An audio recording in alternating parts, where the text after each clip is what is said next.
Good afternoon, YouTube. Today I want to talk a little bit about our President Trump and the injustice done to him by the Democratic Party. Many of you know, as I've heard, that Pelosi has accused him of, I guess you could call it a favor in exchange for a favor between two leaders of countries. So in this instance, it would be the President of the United States doing a favor for Ukraine. Now, Trump denied all of those accusations because, of course, it was untrue. Published the transcript so that everybody could see the fact that Pelosi lied and that she didn't, the whistleblower didn't know anything, and it was a second, a person that is not a viable source. In addition, Pelosi herself didn't even read the transcript before going in front of the press and accusing our President Trump of nonsense. And now you can see with the evidence that Trump has since published the transcript that there is no such deals made by phone. So I have the transcript here on my computer. So let me see.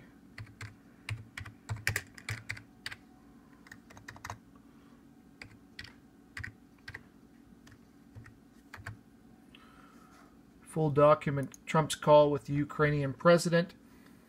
And here it is. The White House released this document on Wednesday showing a July call between President Trump and Zelensky, the president of Ukraine.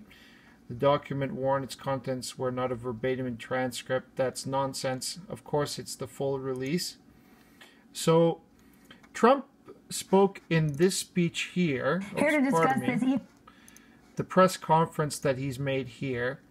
And essentially, he said, you know, we will release the transcript. That's not a problem. Apparently, there were at least 2 transcripts that he himself has had conversations, and 3 with his vice president. I think not Mike Pence. No, it is.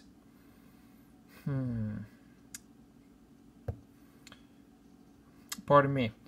We'll get back to that. But there were 3 transcripts of that individual under Trump's purview that needs to be published. And they're going to publish it all so that they can prove that the Democrats were lying all along and that they're just trying to make a witch hunt as usual. So you can call this Russian collusion 2.0 or 3.0. Every time the Democrats, they out of desperation, they attack our president unjustly and without evidence, in fact. So my fellow viewers on YouTube and my fellow Americans and Canadians, this is an unjust attack on President Trump. And in addition to that, he was doing a lovely speech for the United Nations and meeting. I forget how he put it exactly, but he had been meeting for many hours during the day, early in the morning till late at night, meeting with leaders of many countries and hashing out trade deals and everything to benefit America.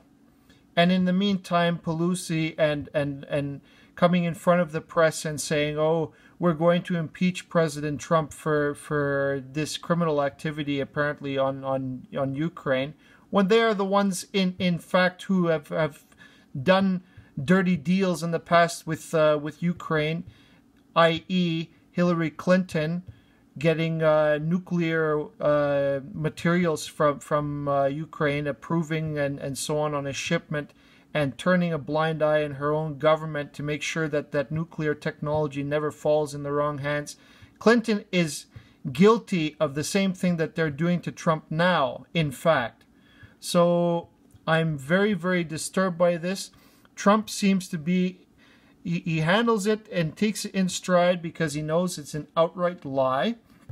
And what can you do? But I can see that he's already exasperated with these nonsense that's that's ruining his presidency, or rather trying to distract him from the real focus to make America great. So I feel very much pity for President Trump for all this nonsense that he's surrounded with. And he never get credit for everything that he's accomplished thus far, especially in the United Nations. So I watched the entire speech, and I'm very much impressed by President Trump that he was able to create great benefits for the United States, and talk about the progress of the wall, and how he managed to get countries on his side to reduce the amount of illegal immigration trying to cross the southern border. And he's pointed out again that none of the Democrats, including the Speaker of the House, they won't vote to help him to build the wall for national security. All they care about is to put down Trump and to try to hurt Trump's presidency, and a personal attack on Trump. So this is no longer about the benefit of America. This is only about power for the Democrats, and I think that Pelosi should be ashamed of herself and either should resign and hand over the control of the party to someone else, because she is not qualified to do the job, and she shouldn't have that job. She shouldn't have that responsibility. But I just would like to conclude that here's the telephone conversation. You can find it very easily on Google, and I know Trump is not guilty because he has full transparency. If Prime Minister Trudeau had this kind of thing, he never released this transcript. He never released the transcript of him and Jody Wilson-Raybould, him influencing her, because he is guilty. Trump is not guilty. Trump had nothing to hide, and Trump exposed everything so that he could prove what a fool Pelosi is in front of the press, in front of all of the United States and the world. So I thank you for your attention, and thank you very much, President Trump. God bless you. We pray for you. Okay, bye-bye.